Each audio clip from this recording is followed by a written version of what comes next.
On 2nd July 2021, Government of India made the official announcement that most obstetricians of India were waiting for. COVID-19 vaccination is now recommended for Indian pregnant and lactating women. However, this raises a lot of questions and doubts amongst practicing medical personnel. Therefore, I have decided to make a YouTube video which takes deep dive into the topic of COVID vaccines and their use in pregnant women, trying to answer most of the queries. This is what we know so far. First, a disclaimer. This YouTube video is meant for obstetricians and gynecologists who provide care for pregnant women, medical students studying obstetrics, and healthcare workers involved with this medical specialty. It is not meant for general public. All those who do not belong to above categories may watch it with due caution and should seek the advice of their medical doctor before taking COVID vaccine during pregnancy or lactation. The information provided in this video is based on our current state of knowledge on the subject. With availability of ongoing research, it may change, because the coronavirus is constantly mutating and also because social circumstances and human behavior vary. In light of the coronavirus, COVID-19 outbreak, it is worth checking the World Health Organization's website for the most accurate and up-to-date information. In the first part of this e-lecture, I will discuss basics of coronavirus and COVID vaccines with particular reference to pregnant women. The nomenclature of different types of COVID viruses is based on letters of Greek alphabet. Some well-known types are: Alpha B 1.1.7 was first seen in UK in September 2020, now spread to 173 countries including India. It affects females more. Beta B 1.1.351 was first seen in South Africa in August 2020, now spread to 122 countries including India. Gamma P.1.7 was first seen in Brazil in December 2020, now spread to 74 countries including India. Delta B 1.6.17.2 originated in India, and has now spread to more than 50 countries. It is highly transmissible, infectious, and now has undergone mutation that is called Delta Plus. Other rare types seen in different parts of world are: Eta, seen in UK and Nigeria. Epsilon, seen in California, not dangerous. Iota, seen in USA, especially New York City. Zeta, seen in Rio de Janeiro, not dangerous.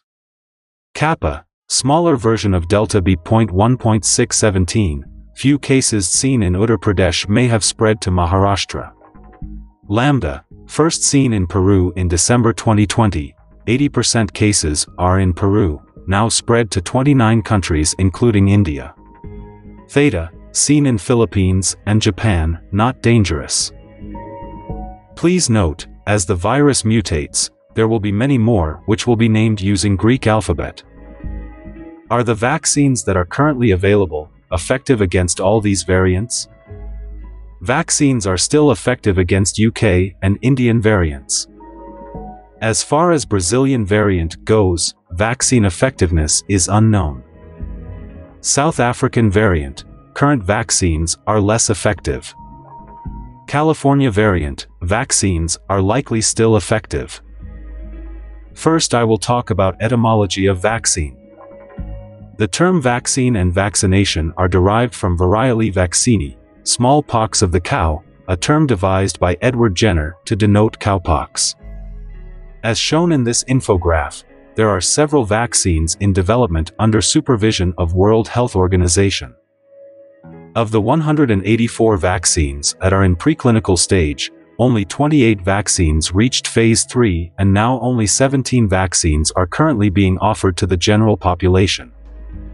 Currently only 8 vaccines are in phase 4, that is, they are being monitored for their efficacy and incidence of side effects after administration to general public.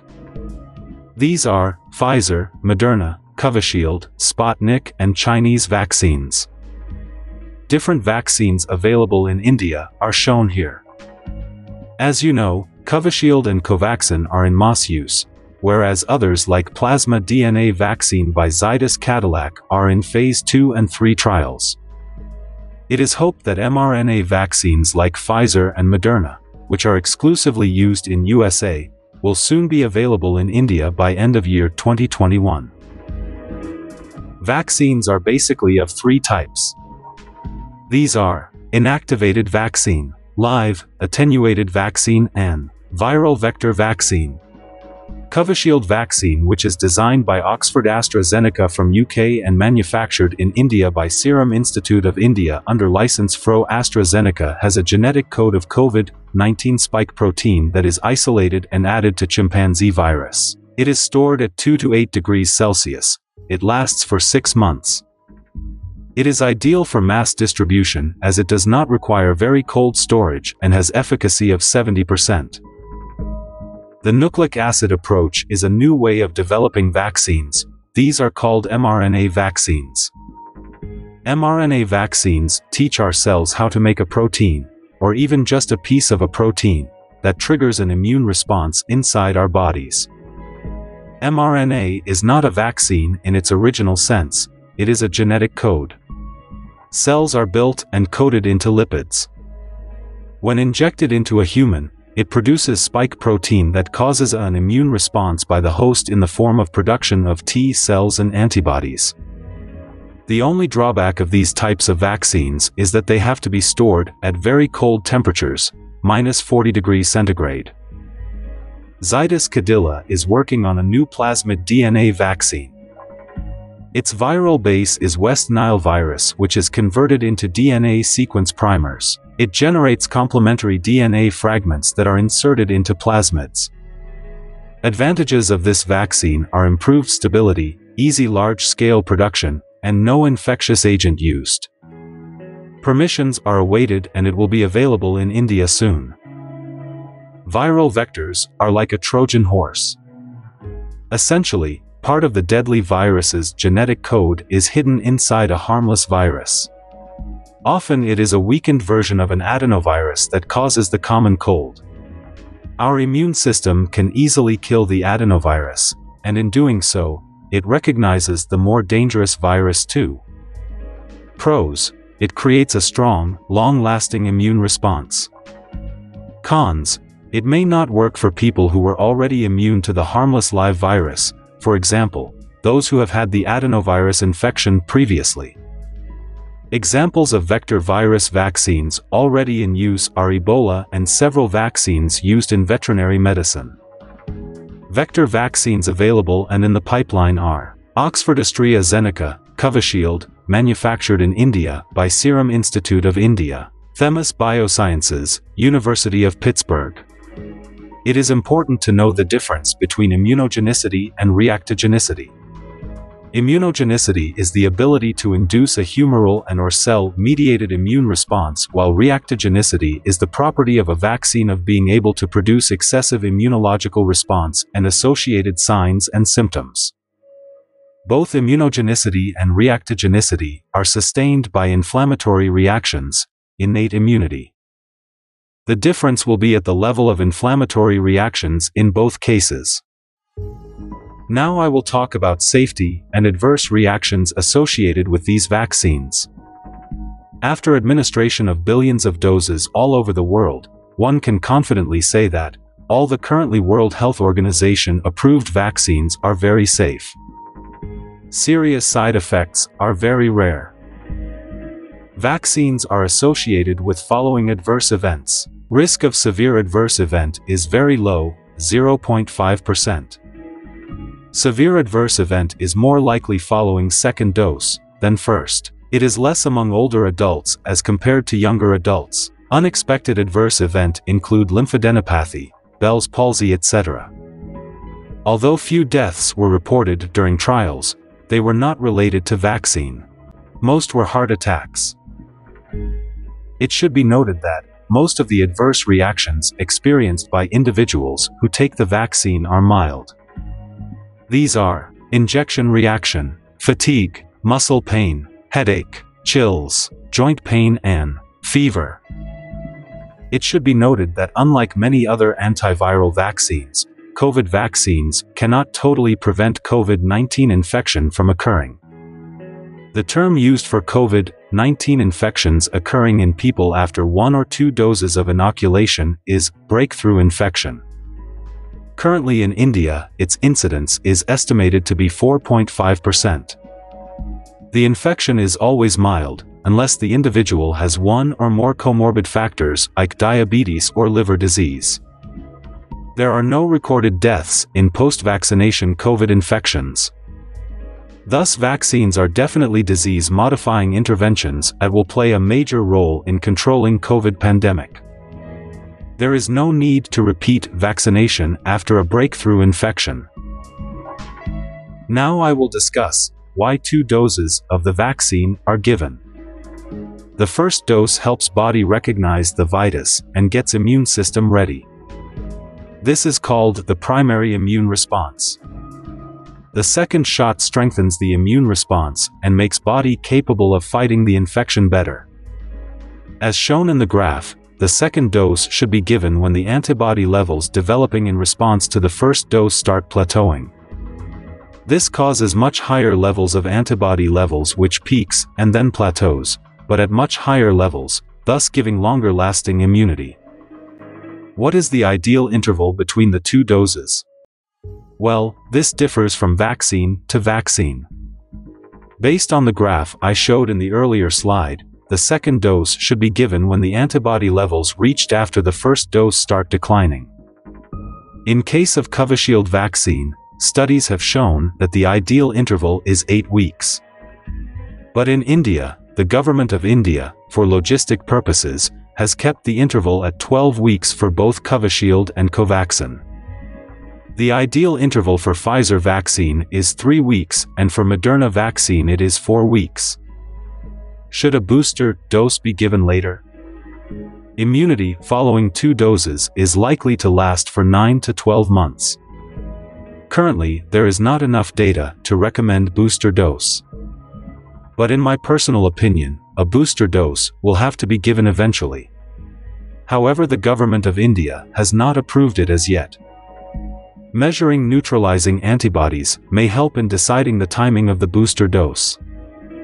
Not only that, most experts in this field believe that humans will have to take 1 or 2 shots of vaccine every year as newer and newer variants emerge and vaccines that develop antibodies to these mutants are made available. What are the recommendations for COVID vaccination in pregnancy and lactation? COVID vaccination can be given in any trimester of pregnancy, including puerperium. In low-risk situations, some women choose to delay vaccination until 12 weeks gestation, aiming for vaccination as soon as possible thereafter.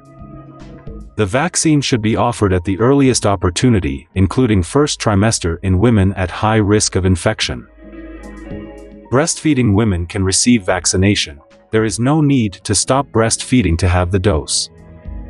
Women planning a pregnancy or undergoing fertility treatment can receive COVID vaccination and do not need to delay conception if they are receiving the vaccine. Royal College of Obstetricians and Gynecologists has following recommendation.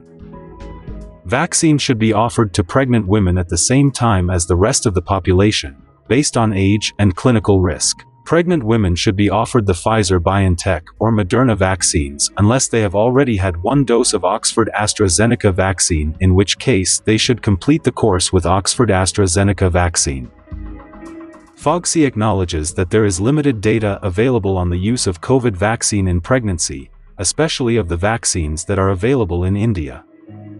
Data from basic science and animal studies have not shown any adverse fetal or neonatal effects of the vaccines. The real benefits of vaccinating pregnant and lactating women seem to far outweigh any theoretical and remote risks of vaccination.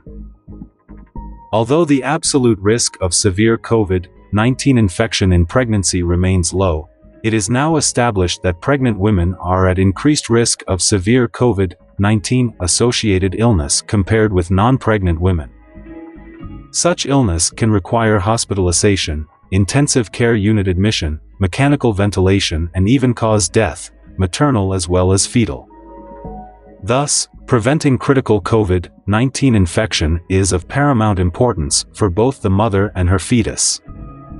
FIGO, therefore, considers that there are no risks actual or theoretical, that would outweigh the potential benefits of vaccination for pregnant women. We support offering COVID-19 vaccination to pregnant and breastfeeding women. The American Congress of Obstetricians and Gynecologists, as well as Society for Maternal and Fetal Medicine Advisory, notes that pregnant women who have decided to wait until after delivery to be vaccinated may be inadvertently exposing themselves to an increased risk of severe illness or death. The recommendation extends to those who have already given birth. Those who have recently delivered and were not vaccinated during pregnancy are also strongly encouraged to get vaccinated as soon as possible, the statement reads. There is one important point regarding COVID vaccination for pregnant women. A woman who received 1 or 2 doses of the vaccine and later delivers a child with malformation or genetic disease may sue the obstetrician, claiming that it was caused by the vaccination. Remember, the incidence of child being born with malformations is up to 3% in the general population. Thus, ideally, it is of vital importance to obtain a written, informed consent from the pregnant woman. One important clause to be mentioned should be, I am aware that the COVID vaccine is being administered to me under the Emergency User Authorization (EUA) of Government of India. Contraindications to COVID vaccination in pregnancy are anaphylaxis or allergic reaction to previous dose of COVID vaccine, known allergies to other vaccines, or injection therapies, pharmaceutical products, or food items. Following situations are obvious contraindications. Pregnant woman with acute COVID infection. COVID-19 infection treated with monoclonal antibodies or convalescent plasma. COVID-19 infection early in pregnancy. In this situation, defer vaccination for 12 weeks after recovery. Despite having listened to this discourse, there will still be many questions in the minds of obstetricians and lay people. Based on my experience of delivering this e-lecture to many groups, I will address some frequently asked questions. A question commonly asked is, which vaccine should the pregnant woman take, Covishield or Covaxin? I am going to give a nuanced answer. The vaccine that should be preferred in pregnant and lactating women is mRNA vaccine such as Pfizer or Moderna. But since they are not as yet available, one is left with only 2 choices. Between the two, I would prefer Covaxin to Covishield. There is reason for this. Even though we have not observed it in India, Covishield vaccine has reported clot formation in women, especially those around 40 years of age. You know that pregnancy itself increases the clotting risk many-fold. We don't want to add to this risk. Everyone wants to know, how effective are these vaccines? An effective vaccine should produce 3 things: to prevent the disease itself, to prevent infection, to prevent transmission of disease. The answer to first question is no. The answer to second question is yes, it prevents severe infection. Answer to the third question is no. A vaccinated person who gets infection can still transmit it to others, but the risk is much less. Vaccination is like going into a heavy downpour in Mumbai with just an umbrella. You will still get wet, but you will not be drenched and will therefore not get sick. Current studies amongst large populations of vaccinated people all over the world have shown that vaccination definitely prevents the individual from getting serious COVID infection and reduces hospitalization. Although cases of post-vaccination COVID infection, probably with a new variant, have been reported, they are few and far between, and deaths in this group of people are negligible. If a woman has recovered from an acute COVID infection and she becomes pregnant, should she still receive a vaccination? In case a pregnant woman has COVID infection during current pregnancy, then she should be vaccinated 2 months after delivery. Can COVID vaccine and other vaccines be given on the same day? Other vaccines such as Tdap, tetanus, and COVID vaccine can be given on the same day in different arms, but it is prudent to maintain a gap of few days or weeks. According to me, it is a tenuous question because there is no urgent need to give both vaccines on the same day. Which surgical procedures can be performed following vaccination? These are: emergency surgery such as cesarean delivery can be done anytime. In case of non-emergency surgery, wait for 7 to 10 days to allow system to settle down. An important question that should be addressed is, does COVID vaccination in pregnancy protect the fetus after birth? Recent reports have shown that pregnant women who received mRNA vaccination during pregnancy, mostly in the third trimester, have passed the neutralizing antibodies to the fetus, which could protect them after birth. What about breastfeeding after COVID vaccination? There are dilemmas regarding vaccination of lactating women, such as safety of COVID vaccination in this subpopulation, effect of vaccination on breastfed baby, and effect on milk production and excretion. Answers to these questions are reassuring. COVID vaccines are safe for lactating women. They have no effect on breastfed baby. It does not affect milk production. Government of India, therefore, recommends that lactating women should be offered COVID vaccination. Even on the day the woman receives vaccination, she can breastfeed her baby. A question commonly asked is, can COVID vaccination be given during menstruation? If a woman has an appointment for vaccination and she has her menstrual period on that day, there is no reason for her to postpone vaccination. There is no correlation between vaccination and menstruation.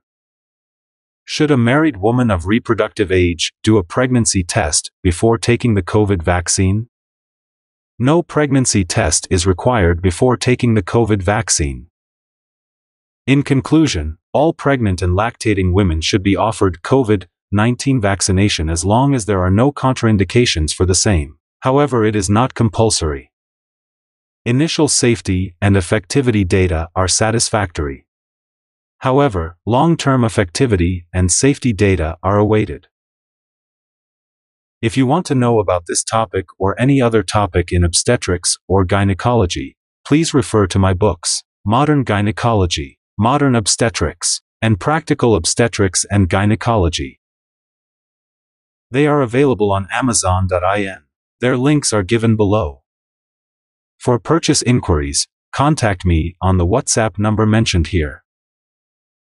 I have also written and published 2 question and answer books, which are very useful for students appearing for undergraduate and postgraduate examinations. These are Clinical Cases in Obstetrics, 1,000 plus questions and answers, and Clinical Cases in Gynecology, 1,000 plus questions and answers. These are also available on Amazon.in. You can also follow me on other social media platforms such as Facebook, Instagram, and Blogspot. Their links are given in the description box below. If you enjoyed this video, hit the like button, share it with your friends and colleagues, and also subscribe to my channel and click the bell icon for more educational videos like this. Thank you for watching.